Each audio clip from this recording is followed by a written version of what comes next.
So before we get started, I just want to let everyone know that all of our sessions are being recorded. So it's recorded. So good afternoon and welcome to day one of our behavioral health.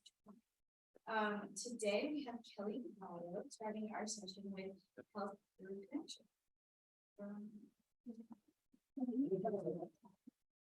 Right, it's health through healing or healing through reconnection. My apologies for having that. Thank you for that. Thank you all. Welcome. Thank you all for having me. So I usually like to start off with doing introductions, but before I do introductions on myself, where's everybody from? Where are you all from? Louisiana. Louisiana. I was just there. That's great. Sorry.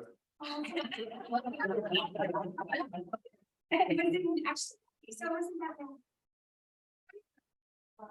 Arizona, northern Arizona. oh, what part? Four Corners. Nice. Chile. Where are you from? I'm from Oklahoma, but I live in New York City now. Ooh, nice. I'm from Connecticut. Oh, I used to live in Connecticut, growing up. Well, that's really close to that. I used to live it. It's pretty. Where are you from? Us four from Maine. Oh, nice. I always wanted to go to Maine. So thank you. And you, where are you from? Yes, ma'am. I came from Salt Lake City. Oh, nice, Salt Lake City. So thank you all for introducing yourselves. So my name is Kelly Ray Vallo.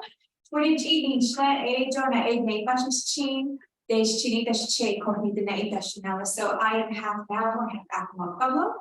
I'm of the Bridgewater clan, born for the Sun People clan.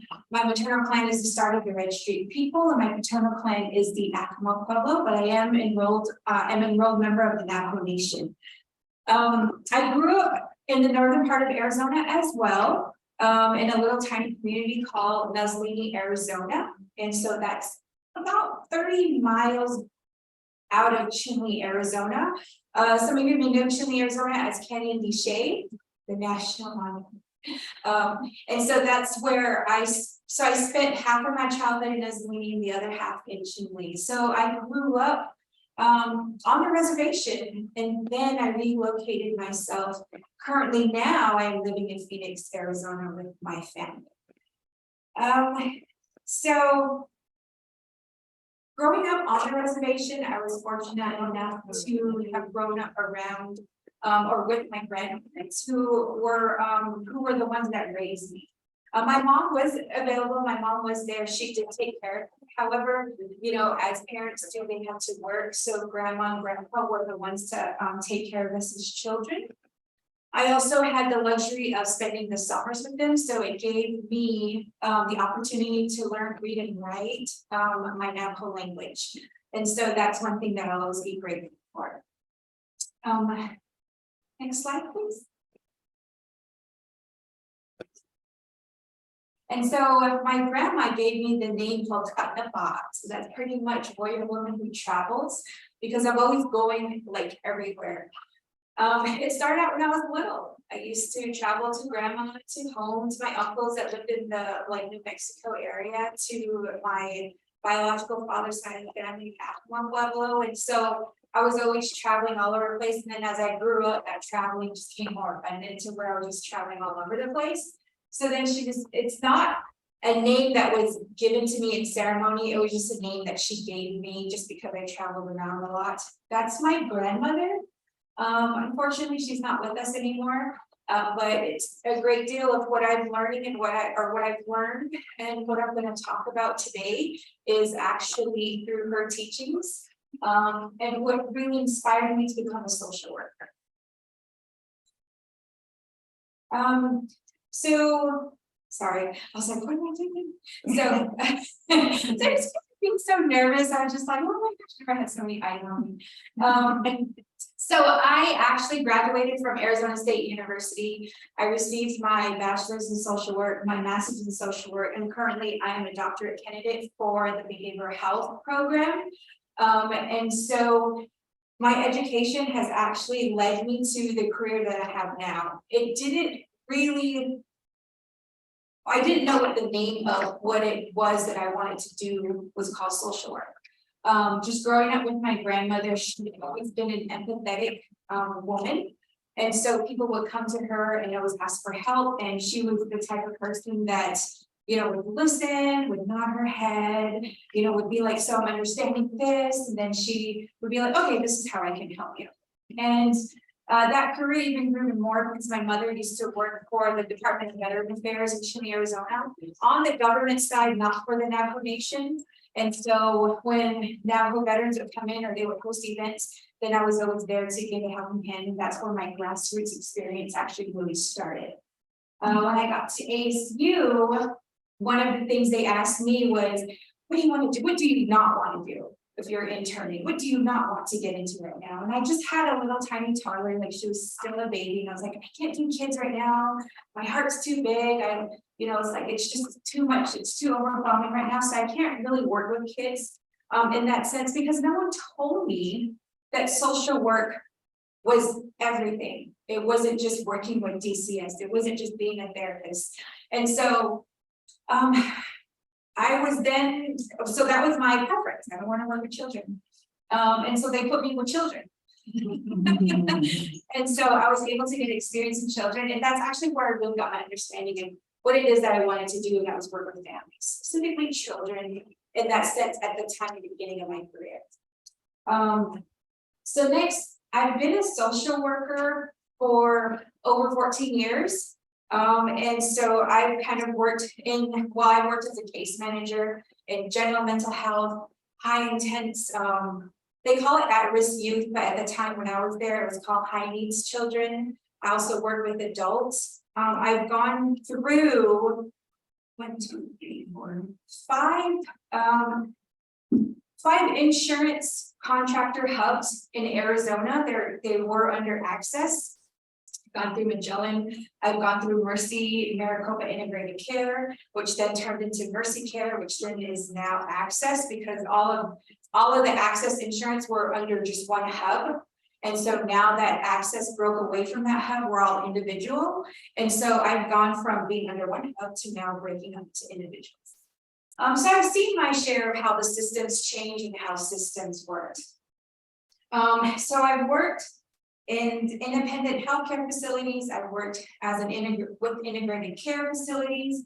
And I've also now am working on the macro level. So I've kind of had my time in what systems look like, how systems work, and it just wasn't enough to make the change that I feel like we could do more. So then I went into macro, which is what I received my master's degree in. I received it in policy, advocacy, and community work with ASU. So some of the accomplishments that I've acquired throughout my whole journey as a social worker, when I was in school, I became a part of the Alpha Pi Omega Sorority Incorporated, which is the first Native American sorority in the nation.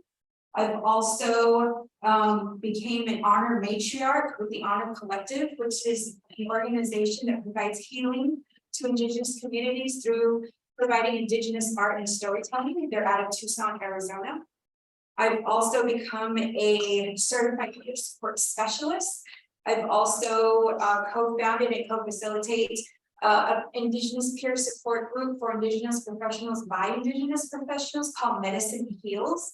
Heals being healing every ancestral lineage through storytelling. This is a space that we created for Indigenous professionals only, targeting and focusing on young Indigenous professionals, especially after they've come out of school, after they've come out of their education and want to return back to their homeland to continue to do the work that they do. So this space provides more of that guidance, but we provide it more in a sense of healing. We don't say, hey, you should do this, or hey, you should go here. We provide a sense of healing and having them learn how to navigate these systems, especially systems that continue to uphold white supremacy. So when I say upholding white supremacy, I'm talking systems that continue to not involve or not incorporate culture, not incorporate Indigenous people or even people of color into their healing, into their healthcare spaces and facilities. I'm sorry, I served as a panelist with the Presidential Advisory Council on HIV and AIDS as well. And so one of my biggest accomplishments is the curriculum that I'm going to talk about with you all today. Next slide, please. Excuse me, I get a little nervous. I'm gonna stand this way, Dr. Okay, so this is Sutton King. Sutton King, excuse me, is an Afro-Indigenous human trafficking survivor. She's also an Indigenous rights activist and a social entrepreneur, as well as a public speaker. And one thing that I loved about Sutton King, as I was honored to hear her speak, was that she discussed supporting healing and, she supports healing in the community. She also discussed that actions and decisions that we make as individuals, whether we belong to a cultural community or just within our family, has consequences. And she also believes that collective healing needs to be done together. And you'll understand some of these quotes that I say, some of the words that I say, how they all interconnect at the end. One of the things that she said that really, really stood out to me was, I am not self-made, I am community-made. And I thought that that was very, very just inspiring to me. A lot of us would talk about the educational journey or the career journey that we've been on, and we talk about where we're at in our journey. But sometimes, you know, because so many things happen and there's like so many experiences we've experienced, we tend to forget that it was really community that made us and got us where we're at. And so when it comes to Indigenous communities and their belief and their structure, we always include community in our journey, and that also includes the journey of healing. Next slide, please. So healing through reconnection. So healing through reconnection was developed to reconnect Indigenous individuals with themselves, with their family, and with their community. It's a psychoeducational curriculum that can be implemented before any therapeutic interventions. Now, let me say that again. This is a curriculum that can be implemented before any therapeutic interventions. In the 14 years of experience that I have had, I have noticed that, especially within our Indigenous communities, once it's a court order treatment, once it's DCS court order treatment, or once it's a treatment that was an ultimatum with family expectations or even structural roles, it's always like, let's start therapy. What is your needs? What are your concerns? What do you think could help you, make these decisions? And so when the intake process happens, the intake becomes more of like a therapeutic, it's like there's no empathy involved in some of the intake processes. The questions are so direct and bland. There's no rapport building. There's not even that sense of making them feel like they're an individual that's coming to terms with making this big choice of getting this kind of support. This intervention is also best, it's not so much as a preventative tool, but it's more of a tool to help those that have disconnected from their individuality, specifically within Indigenous communities. And we'll talk more about that as we go forward in regards to what that disconnection looks like, and what it means to be disconnected from an Indigenous standpoint. Next slide, please. And so healing through reconnection, I implemented two major frameworks, which is called the 4 R's. The 4 R's creates a journey of healing and reconnection to family and community. And I've also implemented the Gathering of Native Americans curriculum and framework. And it's a culture-based intervention. And it's about healing and transformation. So right now you're going to hear me say a lot about healing. You're going to hear that word coming out of my mouth a lot throughout this whole presentation. And it's not just a word that I want you to take away to say, oh, okay, so this is about healing. This is about healing on a more deeper, personal and individual journey. And so when we understand what that process looks like, or what healing looks like, then this curriculum will start to make a little bit more sense. Next slide, please. Oops. Excuse me. So the 4 R's was actually created by Indigenous scholar Verna Kirkness and also scholar Ray Barnhart. Both worked in the educational fields, and it was first created to indigenize and decolonize education and educators. So Verna was a prominent leader in Indigenous language. She was a leader in about her language, her culture, and also about education. She was also the founder of the Mokoki Indian Education Research Association. And in 1983, she was honored with a distinguished honor in regards to teaching Native Americans in her certain way, and the way she feels like they would connect better. And we'll talk more about that in regards to the 4 R's. Ray Barnhart is actually a professor of cross-culture studies. He teaches at the University of Alaska in Fairbanks. And also he's more about education and climate control. And so he has extensive experience working in Indigenous communities, specifically in Alaska. And so both of them partnered up and they were able to create the 4 R's. The 4 R's, from their standpoint, from their viewpoint, was actually created in regards to education. They felt that education, especially universities, talked about equal education opportunities. However, they felt that fell short of providing that type of education to Indigenous communities. And so they created the 4 R's. The only thing different about the 4 R's that I implemented and opposed them is I implement relationship, they implement relevance. And so they believe that universities should be able to implement all of the 4 R's in regards to respecting community, Indigenous community and culture.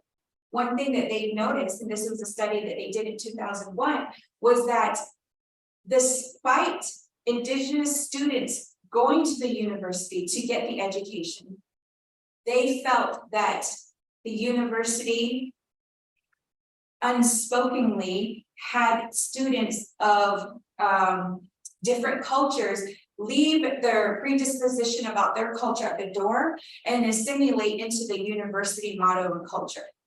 And so what was ironic about that is, though we are all familiar with the boarding school experience, which was forced assimilation, this was a whole different type of assimilation and a whole different type of colonization. This also resulted in these Native students disconnecting from their culture, from their traditions, and also causing them to drop out of school because they felt that disconnection. It also showed that Indigenous students viewed education differently. They viewed education as building knowledge, as understanding the world. When they would go to universities, as opposed to their counterparts, those that were non-Indigenous, they left those school environments because they believed that they were competing to be the best, competing towards success, competing towards being better than the other person, and that conflicted with their beliefs. And so there was a reason why there was a high rate of Indigenous students dropping out of universities. However, the rates increased in tribal communities, in tribal colleges, where a lot of the Indigenous would then enroll in that college, because they felt like they were in a place where it would understand them, and they would, and the educational system understand what their culture meant to them. And so that was the reason why the 4 R's was created. Excuse me. Okay, next slide, please. So the 4 R's is respect. In this sense of the 4 R's that Kirkness and Barnhart created was respect from the universities on different cultures, specifically Indigenous culture. They were talking about more relevance in regards to letting the children or the students be proud of who they are and where they came from. This is any student, any person of color who were attending these high universities. who come from that strong cultural background. Making sure that relevance was a part of that. Also felt like this would also create a sense of community within Indigenous students. Also the responsibility, it was the higher education's responsibility to include all students of all colors and to be able to express their culture and where they come from without having to conform to the university environment. And lastly, the reciprocity. What could they give back? What could the Indigenous students give back, or the students of color give back? Well, if they feel like the university was respectful of their culture, where they came from, word of mouth would be like, come to this university. You know, the more people they would bring to your university to attend. As you can see, I switched out relevance with relationship in the curriculum that I built, because relationship is also very important in everything that we do. Within my culture, the Diné culture, it always starts with kinship. And so understanding the kinship and understanding how to build relationship is also important in reconnecting with your individuality. Next slide, please. The next is the Gathering of Native Americans framework. It was developed through the United States Center for Substance Abuse and Prevention. So GONA was actually created as a substance abuse preventative program in regards to suicide prevention, substance and alcohol use. It was pretty much developed through the Tribal Training and Technical Assistance Center, and then it was funded by SAMHSA to continue to continue with this program curriculum. The goal was to provide healing and transformation. And through that, it was about creating a safe space for individuals as well as community, and to also heal from the past so they can build a better future. And so it implemented cultural values. It also built relationships with one another, and it also focused on the sacredness of the individual, which we tend to forget. Even us sitting in this room, we know that we're needed. We know that we can do the work. We know that we are like kick-ass at our work, right? But sometimes we forget about ourselves. We forget how precious we are. We forget how sacred we are. And then we start to feel that burnout. We start to feel that compassion fatigue. And that's because we forget that we're sacred too. And this also ties in with self-care. But I feel like that sometimes when you hear self-care, you hear that term a lot, right? And it kind of feels like it's losing its meaning. It's become a buzzword. Well, when you're reconnecting with yourself as individuals, self-care becomes a whole different meaning, because then it doesn't necessarily force you, but it does make you think more about yourself and where you stand and how you treat yourself in whatever healing you're trying to do.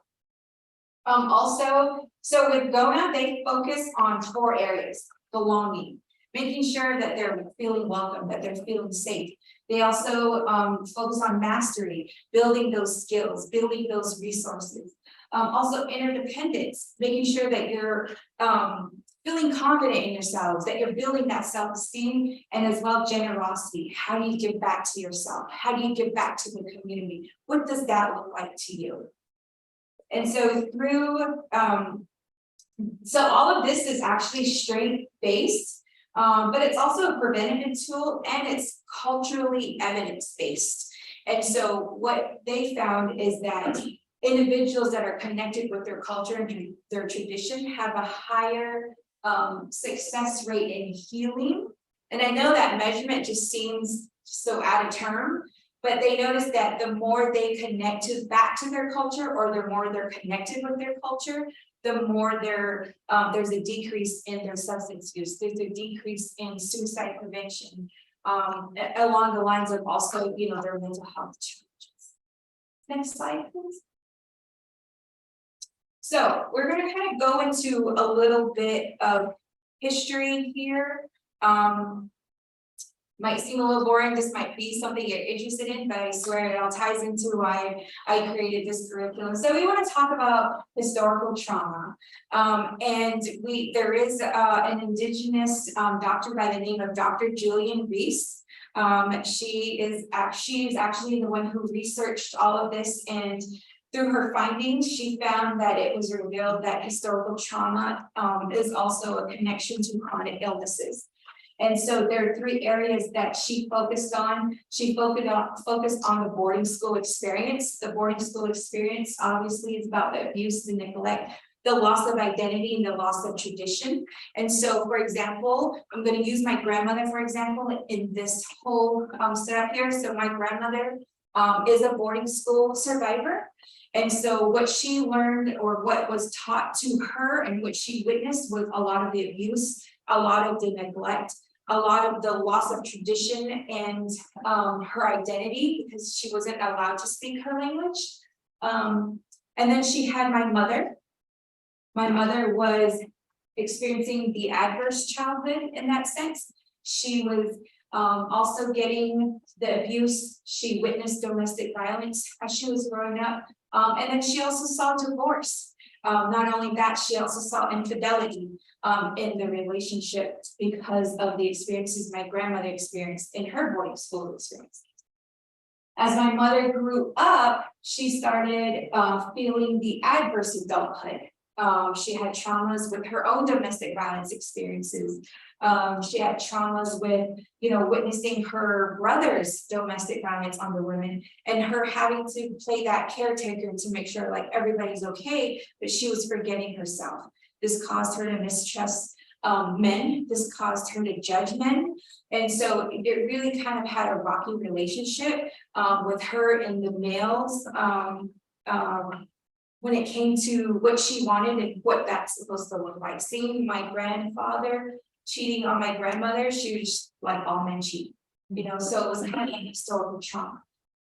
But coming to me, my mother was also a boarding school child, but she was a boarding school child that went to what they call day school. So she would go to the boarding school, but then she would be able to go home. But even then she was witnessing, or she was receiving the continued abuse. Don't speak your language, I'm gonna cut your hair. The teachers weren't religious people back then. They were just regular teachers like you and me. There was a lot of violence where the teachers were people of their own community. And so she got to experience that. Then I was born and my brother was born. We also got the corporal punishment. We were spanked.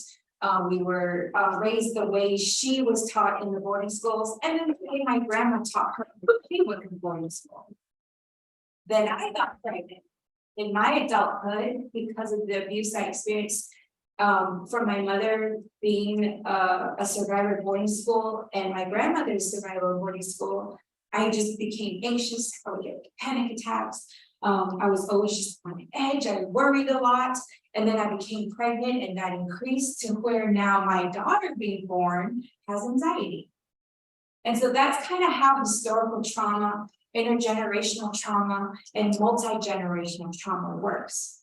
Now, how does this tie into chronic illness? Well, the feelings that we were getting in the room from the emotional experiences from my grandmother being pregnant, from my mom being pregnant, even to me being pregnant, all of that negative emotion, all of that anxiety and panic went into the womb and it became embedded into our DNA.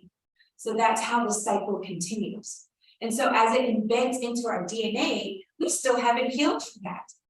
So not only are we not healed from that, we're just creating a snowball effect of historical, intergenerational, and multi-generational trauma. And so when people say historical trauma, it's not just, because of boarding school. You have to dig deeper and say historical trauma, how else? And it's chronic illness.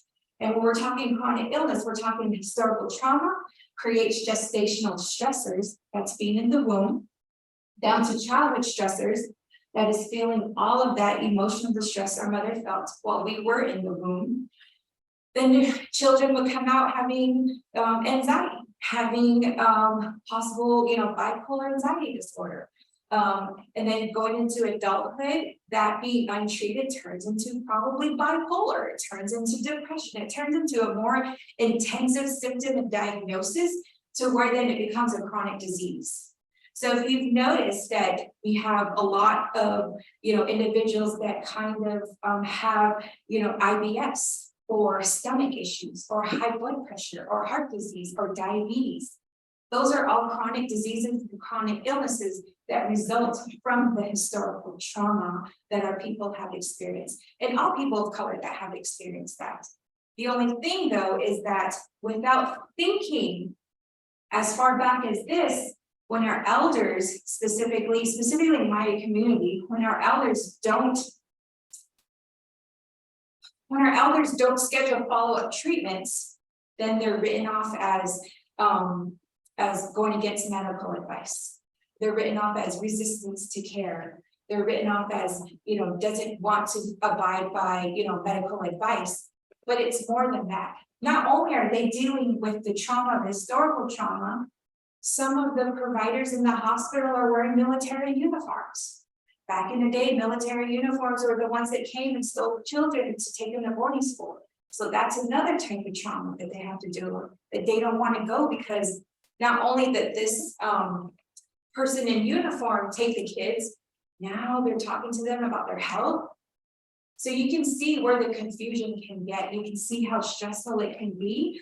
And without the appropriate training, without the appropriate indigenous knowledge, if you will, facilities are going to continue to run into the same type of resistance, if you will, when it comes to providing care, but also understanding that resistance is also sometimes resilience.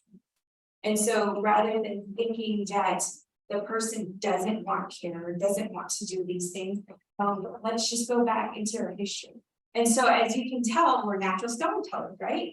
Some of you may have indigenous clients on your clientele or work with indigenous people, and all you can say is, so how are your day? And they can go back to their childhood. Well, when I was young, but all of that is evidence-based. That is what we call as indigenous data. That's what we call as cultural data. And when you, if you've ever had the luxury to hear Dr. Evan Adams speak, he talks about our storytelling is our data. Our storytelling is our evidence. Next slide, please. Excuse me. So this is Dr. Juliana Reese. She's the director of Healthy Tribes Program through the CDC National Center for Chronic Disease and Prevention and Health Promotion.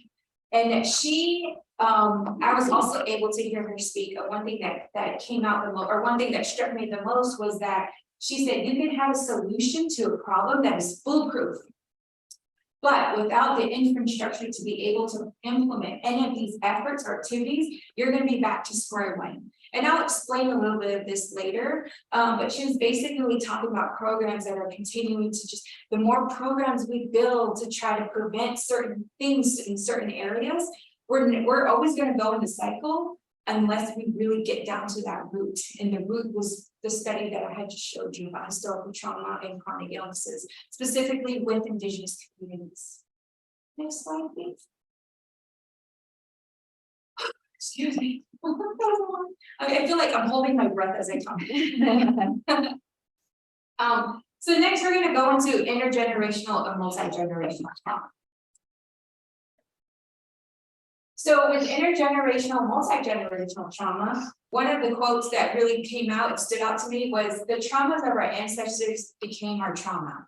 And I've explained that in the slide before with historical trauma and chronic illnesses. Well, in this sense, when it comes to behavioral health and mental health, we're continuing to discuss what are the symptoms, what got you started using, what got you started alcoholism, why are you doing domestic violence, why is there lateral violence in the community, why did your kids get taken away? And so when it comes to mental health, especially in therapeutic, meeting the client where they're at, safety planning, treatment planning, we're kind of just touching the surface. And in therapeutic standpoints, we're like, let's touch the surface, and as therapy goes on, we'll dig deeper and we'll get deeper and we'll get deeper. Well, most of the time, the symptoms and the cause is right there in your face. The symptom could be depression, anxiety, alcoholism, substance abuse. The cause of that is the historical, intergenerational, multi-generational trauma. And so when it comes to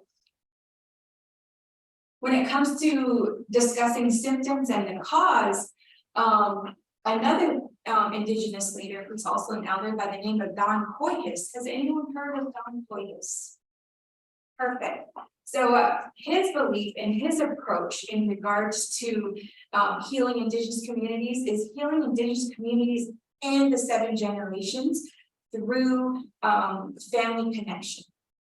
He believes that in order for us to heal the future for our 7 generations, which are our children after the generation we're in, we have to understand the future. To understand the future, we need to understand who will create it. And this is where he comes into his belief in healing the community.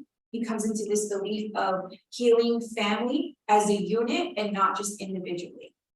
And one thing that I took away from hearing him speak was, he was standing there like, oh, you people, oh, you like professionals, you want to create your evidence-based research, and you want to create all these prevention programs with just one specific area. You want to just work with youth. You want to just work with suicide prevention. You want to just work with substance abuse. And he's like, that's not how it works. You have to work with everybody as a collective. And when it comes to Indigenous communities, healing as a community is what really creates that reconnection or connection. It develops that relationship. It brings you back to what your sacredness looks like, to how precious you are and how you view yourself. And he believes that sometimes we say, it's in the past. You need to let go of the past and you can be in the future. You need to forgive the past so then you can move on and heal. Well, when it comes to Indigenous frameworks, it doesn't necessarily work that way, nor is it necessarily that easy, because the past and the future are both connected. And if you don't accept what happened in the past, and if you don't accept that there's going to be trauma, no matter how healed you'll be, you're never going to be a part of the future. There's never going to be a successful future because there's always going to be something holding you back. And so what he believed is that he needed to do generation to generation healing. And so Don Coyes is actually the founder of the White Bison Sobriety. And so with White Bison Sobriety, he incorporated also the historical trauma and healing. And he also incorporated what generation to generation healing looks like. And one thing that he also expressed is that back when we had the first colonial experience, we were dealing with colonization, manifest destiny, and at that time that was the enemy to the people. And he says now that we're in a new time, we're dealing with a new enemy, and the new enemy are those that experience these kind of symptoms. In his specific focus, it was substance abuse, and it was opioid abuse, it was fentanyl. And so with Don Coyes, he believes that healing as a community and as a family is what will heal the individual with themselves, and also about connection. Next slide, please. So this is Don Coyes, and he's again the executive director and founder of White Bison. But one thing that he had mentioned after his presentation was be a coyote, but make good trouble. And so one thing that he did for us, and in a lot of cultures, the coyote is known as a trickster. The coyote is also known as mischievous. He steals. He's a sneaker. He sneaks around at night. But he says, let's take a step back and let's do a little psychoanalysis on the coyote. He hunts at night, but he's a hunter. He's also a protector. He's also strategic, and he's also a planner. And so he's like, so be a coyote, be that strategic planner, be the hunter, be the protector, but make good choice. And so that's one thing that I took away. And he actually gave away little pins to the little coyote. So that was it. Next slide, please. Another framework I implemented was tribal critical race theory. It was created by Brian Grayboy, and he incorporated how storytelling are also our indigenous theories, and it's also our indigenous data. And he actually started the tribal critical race theory through his own experiences when he was going to school, when he was going to college. And one of his colleagues was like, you tell a good story, but you don't know how to do the correct theory. You don't know how to do the correct research because all you have is your stories. And so that kind of just really bothered him. It weighed him down so much. He just kept reflecting on it. And he went home during one of the breaks and he told his mom, like, I don't know, this is just what that kid said to me. And she's like, but does that student understand that our stories is our data? That our stories is the indigenous knowledge? And you see that when people talk, when indigenous people specifically talk about indigenous data or indigenous knowledge. When we hear, whether it's the research, we want to hear numbers, right? We hear about numbers, we hear graphs, we hear like, what is this percentage and what's the greater and blah, blah, blah. But when it comes to indigenous people, you see it in our potteries. You see it in our rugs. You see it on our walls. You know, some tribes do tattooing. You see it in their tattoos. You hear it in our songs. You hear it in the music. You hear it in how we grow food. That's the indigenous knowledge, and that's the indigenous data that we collect, because that data has been passed on over and over and over. And there's preciseness in the way we paint our potteries and make our potteries. And there's dimensions in how we weave our rugs. And there's also measurements in how we cook our food. And there's also quantity and how we distribute all of that knowledge, all of those gifts that we made amongst our indigenous communities. We also talked about indigenous knowledge and how that differs from just collecting numbers. He talked about a lot of the knowledge that we have, just like those that I have named, all have a story to it and how they became to be. For example, the Mayan culture. Mayans were the first civilization to incorporate the number 0 in their number system, whereas a lot of culture and indigenous people did not. And so there's always a story behind why things are the way they are. We also talk about indigenous data. I was talking about potteries, and I was talking about our weaving. Those are the indigenous data. And what's ironic about that is that when entities or agencies want to do research in indigenous communities, we don't have access to that research. And so there's always a disconnect, or there's always a distrust in research when it comes to, can we do research? Can we collect data in indigenous communities? How are you going to use it? What are you going to use it for? Well, we have access. Can we use it too? But then we also have original instructions. Original instructions is how things were the way they were. If you want to look at it more westernized concept, you have, religion and what their original instructions look like through the instructions that was given to them. For Christians, they have the Bible. For Mormons, they have the Book of Mormon. For the Middle East Muslims, they have the Quran. Those are their original instructions. And with indigenous communities, we also have our original instructions as well. And so incorporating all of this in tribal critical race theory, we create value, we create respect. And most importantly, we have evidence. And that also incorporates through our creation stories. And so through this theory, he analyzed it into 9 principles. The first one is colonization being a disease. And the reason why he says it was a disease is because colonization was pushed onto a lot of people of color and indigenous communities to where they had to assimilate to that certain belief. He also talked about US policies continuing to uphold white supremacy. And you see that sometimes in some of the spaces that you work in. You see that with leaders that come from what we call survival leadership.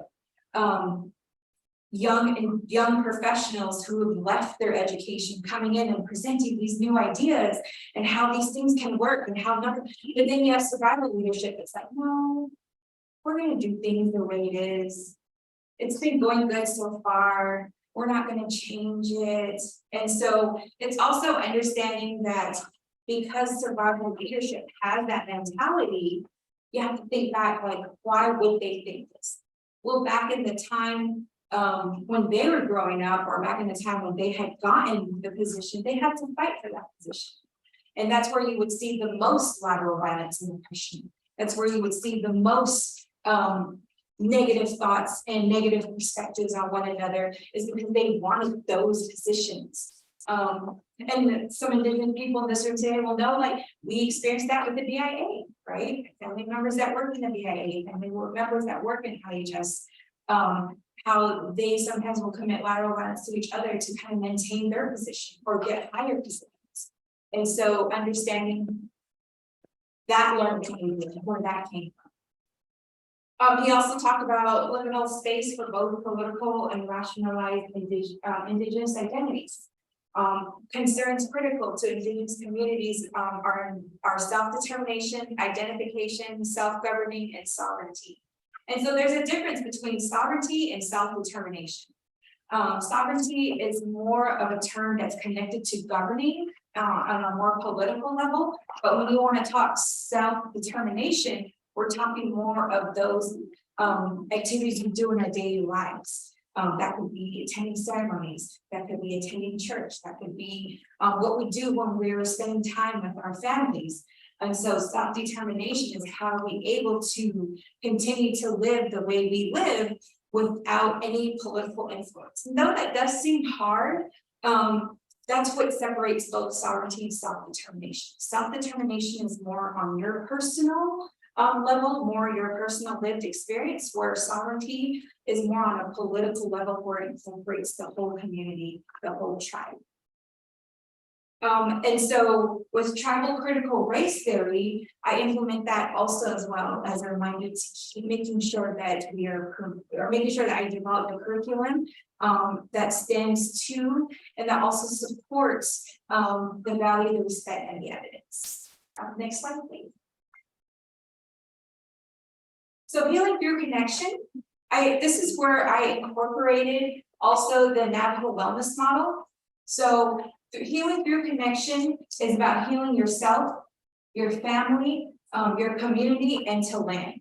And through the Navajo wellness model, I incorporated critical thinking, self-reliance, responsibility, and self-actualization.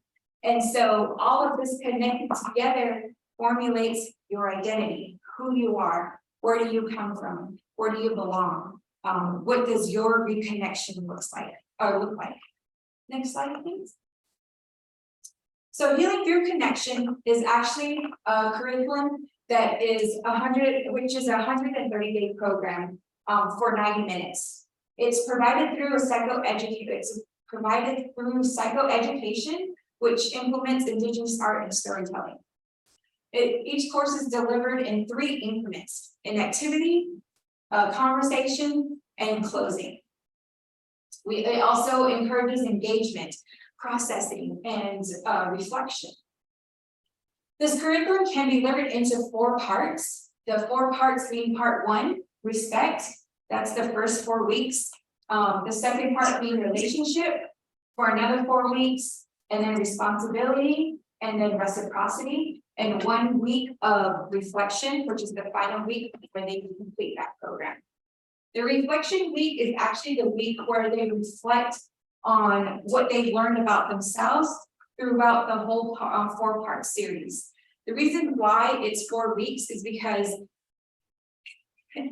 I incorporated 4 because in our tradition and in our culture, everything goes in 4. You got 4 seasons, you got 4 times a day, you got 4 days in the week.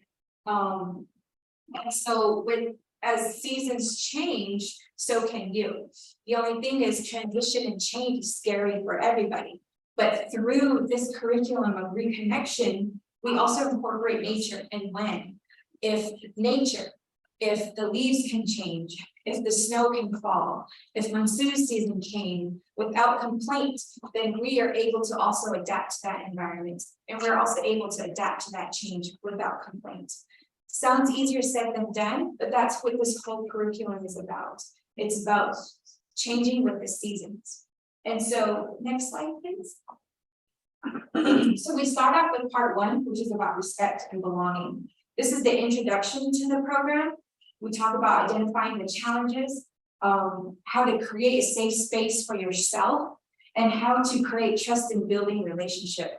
This first part in these first 4 weeks is more about creating that relationship with you first.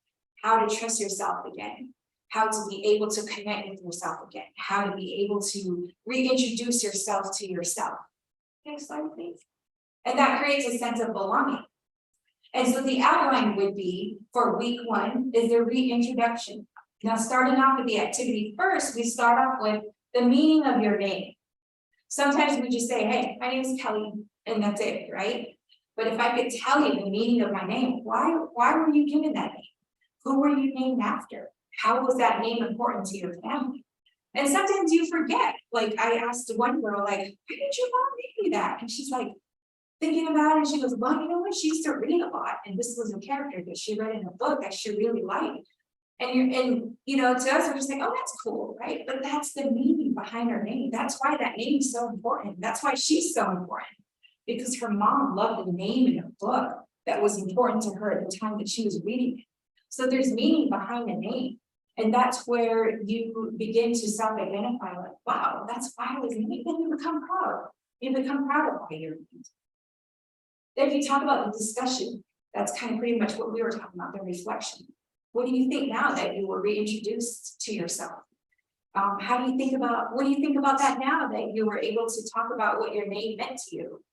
How does that make you feel? Does that make you think about how you named your kids or how your siblings were named?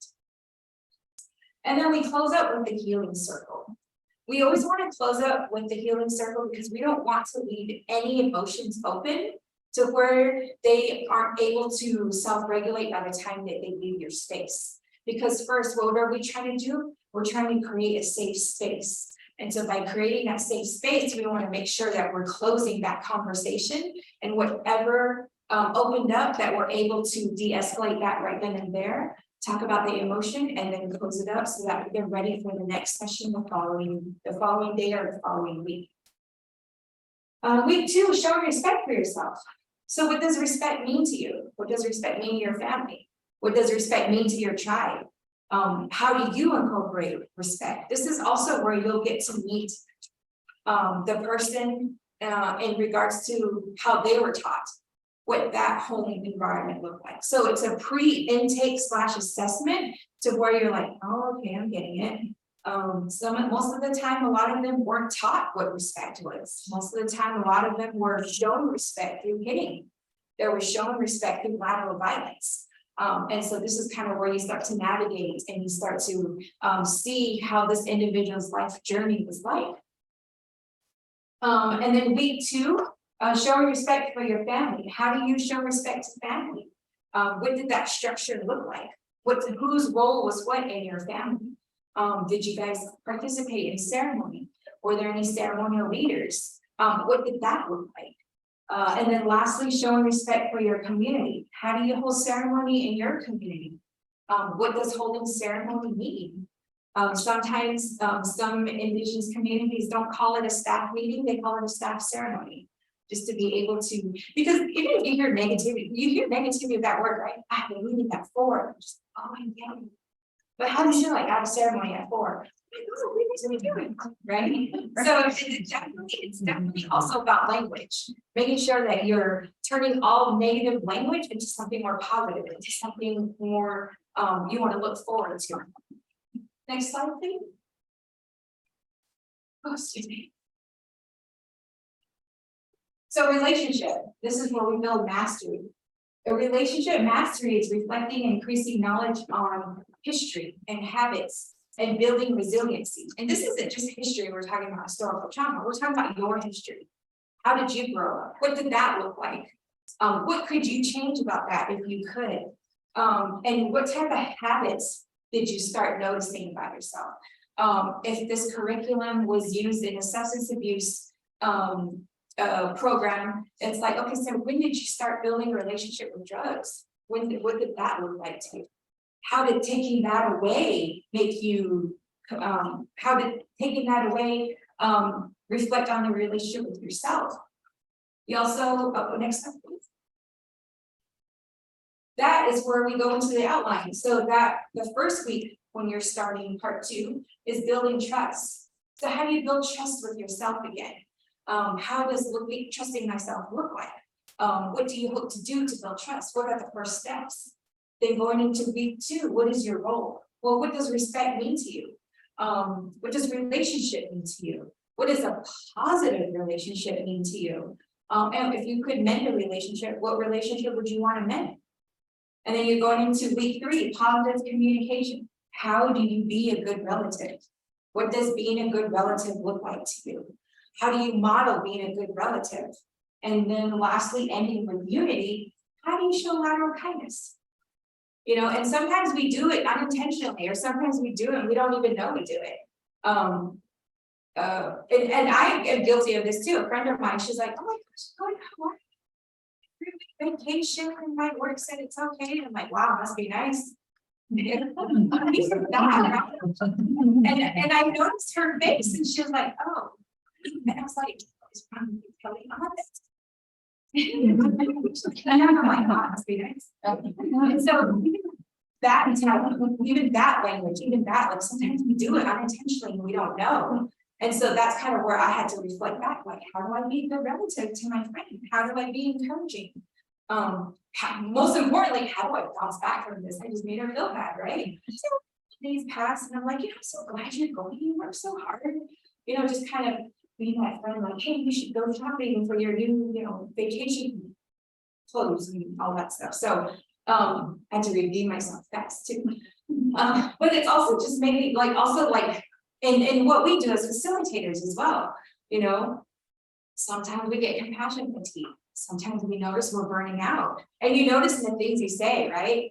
On some days where you're empowered, you're like, I got that, I'm gonna get that number right for you. I'm gonna call them for you too. I'm gonna say, hey, Bob is gonna be calling you soon, just expect that. But then when you're starting compassion fatigue, or you're starting to feel burnout, I gave you that number. You can look it up. You should get on the internet right now, right? Even though we're doing self-empowering, we're also doing it in the tone of our voice, in our body language. And those get picked up faster than the words that we speak. And kids are really good at picking that up. They're really good at picking, like, my daughter, for example, I'm like, can you come to me, right? Whenever you feel like something, like you want to talk about something at school. And so she was like, Mom, I had a problem. And the problem she was talking about was a problem like we had over and over and over. And so when she said that, I went, and it wasn't because of her, it was just I had a hard time breathing. And she's like, see,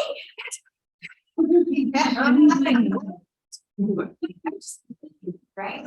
But it's even that, just the littlest things in that sense. And it's also meeting them where they're at. So showing lateral kindness, instead of telling my daughter, you're on your phone, I always text her, hey, do you want to go shopping later? Or hey, do you want to go get Starbucks later? And so that's meeting her where she at. She's always on her phone, but she's texting on her phone, right? But I still got what I wanted, and I still got a day with her. And so it's always making sure that you're meeting them where they're at. Next slide, please. Excuse me. So the third part is responsibility and interdependence. Sorry, we got a minute left. So we're talking about the responsibility and interdependence.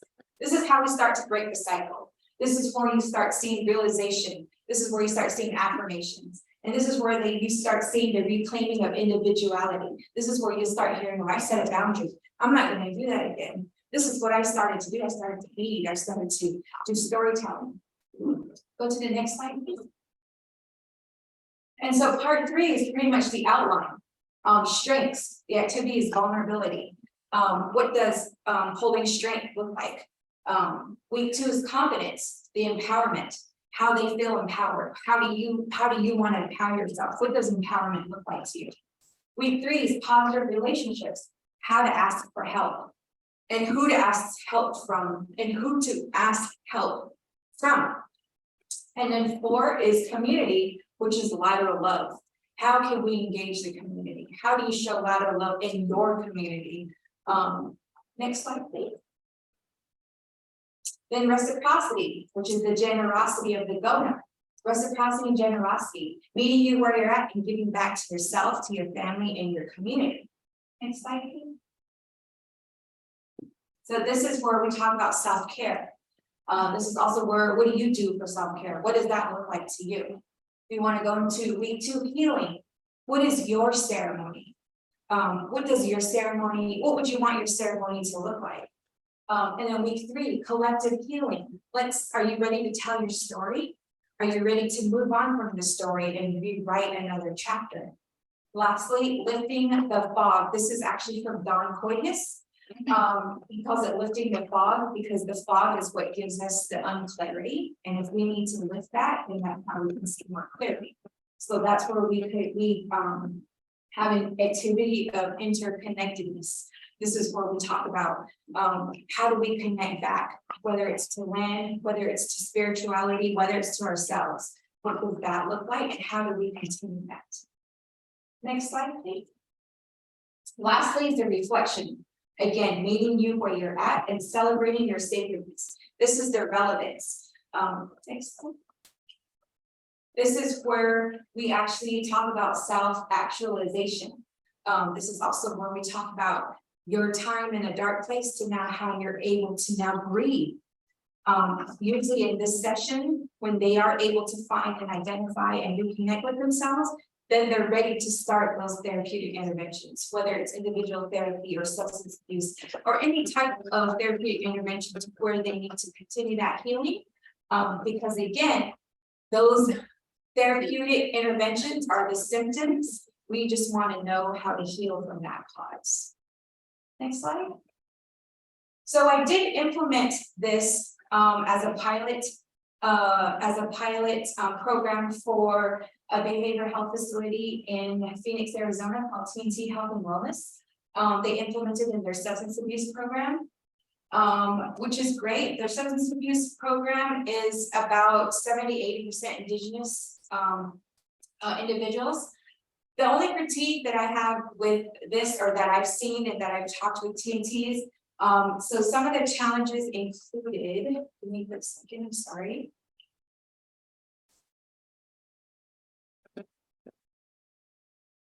So some of the challenges included during the time that we were implementing this program was during the time the white men were actually driving around the city and driving around reservations. For those of you that weren't familiar with the white vans were actually abducting indigenous people that were off the streets and forcing them to go into group homes for treatment. And then if they refused to do the treatment, then they were just like stranded out. And sometimes they didn't have a way to come home. And so this was during that time. So indigenous people at that time were afraid of any type of behavioral health facility that provided this type of assistance. So there was a little bit of struggle of getting indigenous participants, or at least individuals to partake in that substance abuse program. Some of the barriers also included facilities being shut down.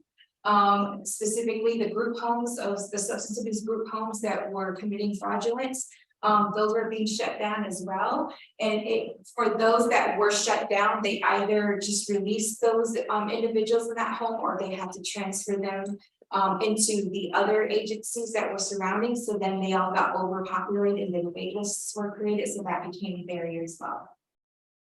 Another one was what was not working at the time, because this curriculum was combined with the substance abuse group. Now, as I had mentioned, this curriculum has to be applied before any substance abuse or therapeutic interventions.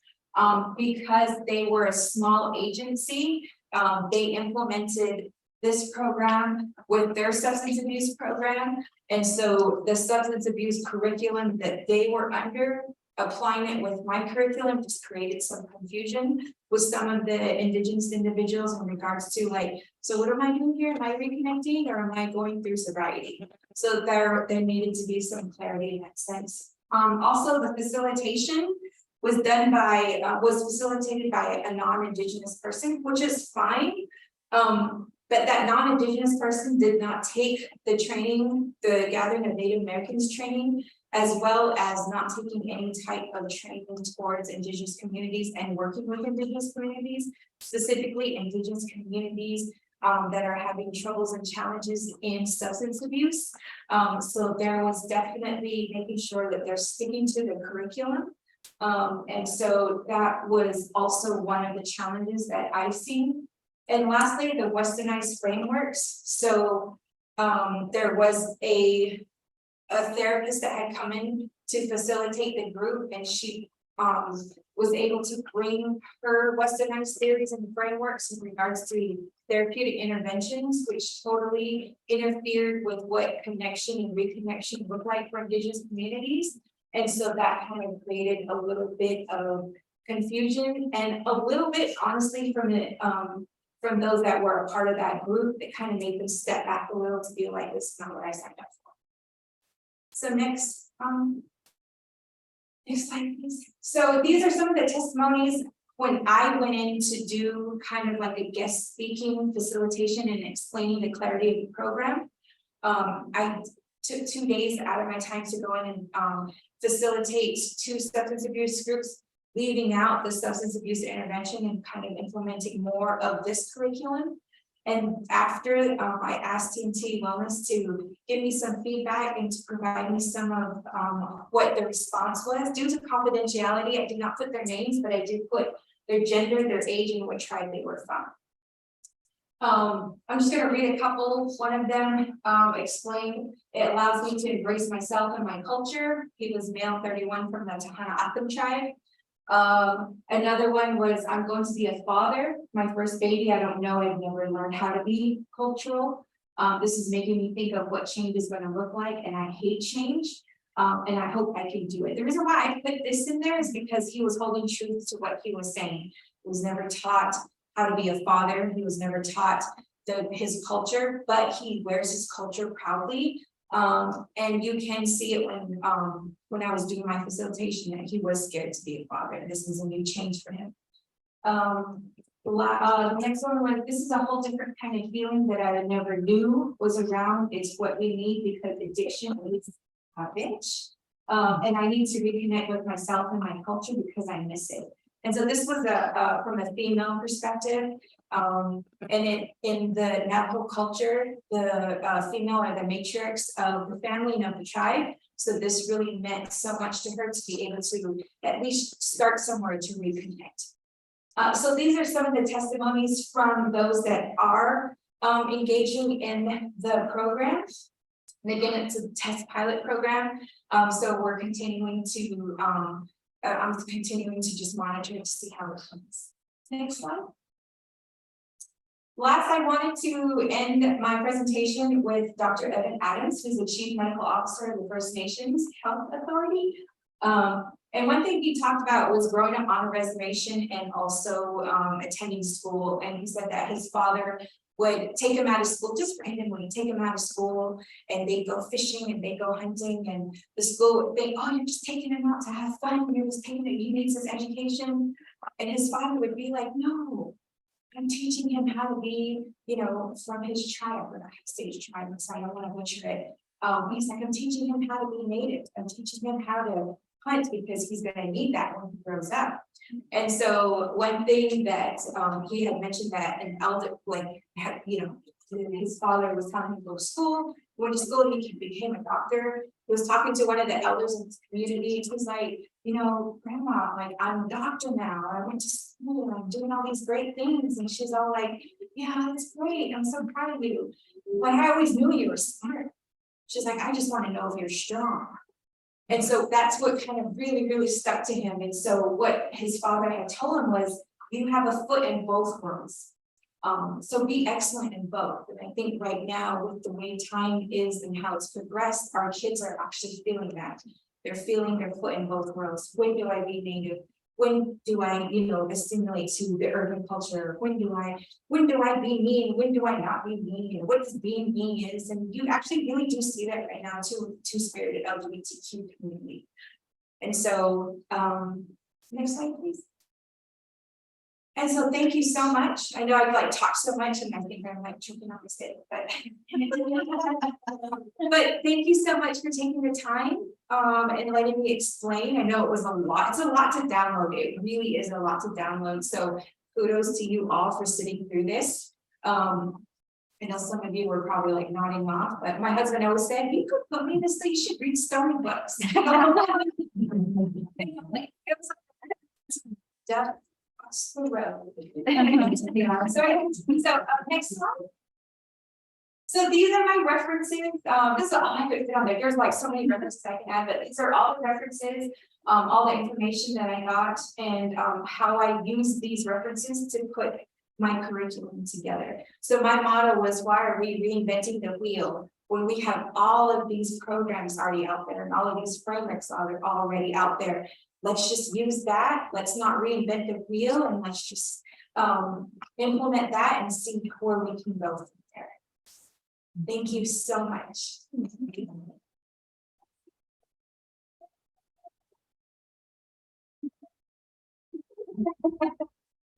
So we actually have minutes. Oh, that's fine. No, yeah, we have a few minutes. You want a question? So thank you for your presentation and thank you for putting this curriculum together. It sounds amazing. I'm thinking that it could be appropriate for just a general resiliency curriculum and not necessarily for people who are, you know, going to go into treatment. And I'm wondering if it's available for the others of us to look at, and how it may be being used in different ways and not just in substance abuse programs. Definitely, and that's one thing I forgot to mention, and I'm so sorry. Thank you for bringing that up. And I will write everything down. I love to reflect on what everyone says, whether it's a critique or whether it's a praise. But yes, I forgot to mention, again, it's a psychoeducational curriculum, and it can be tailored in any setting. You can use it in school, you can use it in parenting class, you can use it in behavioral health, or you can just even use it in a program outside of that. So definitely. And yes, like, let me finish putting it all together with the appropriate references. And then, yeah, then I can definitely hand it to Bernice, and then she can, you know, distribute it out to everybody. And Bernice is the one sitting back there. And she, once I get that to her, and it's pattern pending.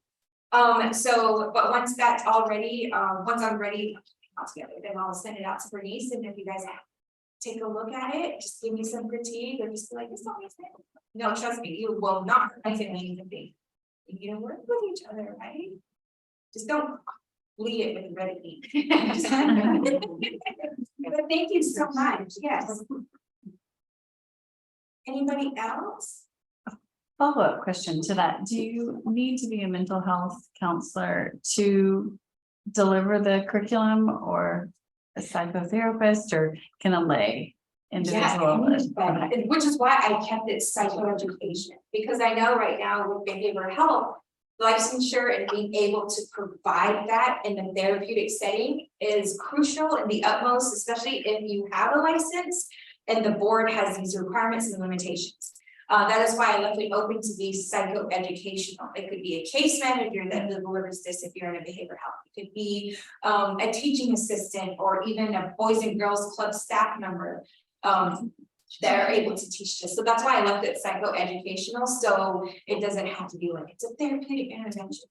And this is also a good journey for them as well, to where they get to partake and find themselves in this healing journey for them, for those that are facilitated.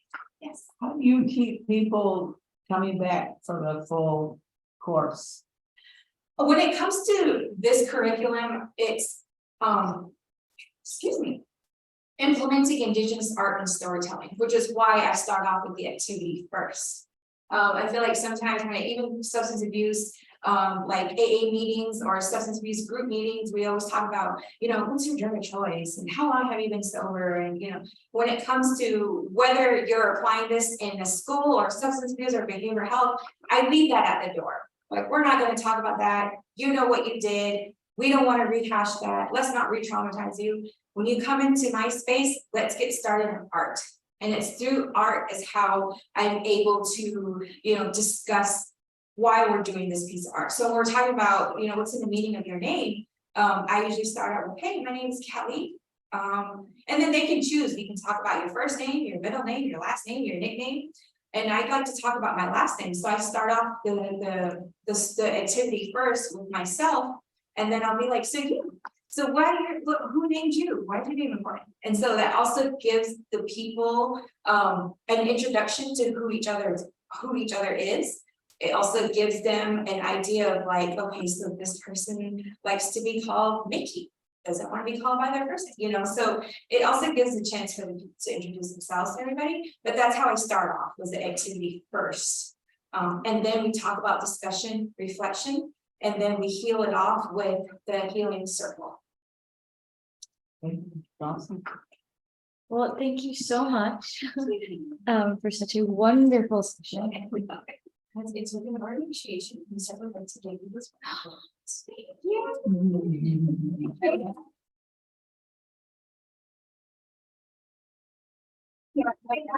Oh no, I was gonna say, like, no. But for everybody else, if you would take a few minutes and please fill out that survey that you're gonna get in your email, that would really appreciate, we would really appreciate that, give us some feedback. Thank you so much. I don't know a little bit too, if you guys wanna like talk a little bit more. That's like, thank you so much.